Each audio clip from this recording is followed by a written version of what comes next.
आज मैं लाया हूँ अपने घर। तो मैंने सोचा क्यों ना थोड़ी से बकरियाँ नुमी के जाऊँ।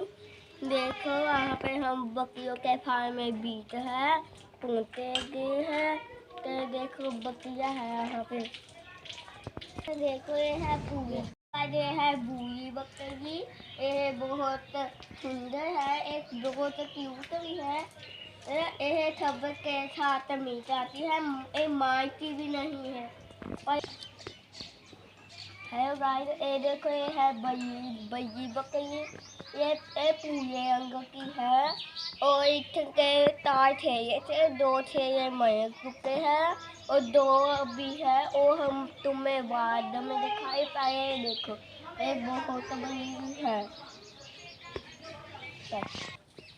हेलो गाइस, ये है बड़ा ठेला और ये है छोटा ठेला। एक उधर है और गया है उधर। गाइस अब मैं अपने घर को जा रहा हूँ। बाय।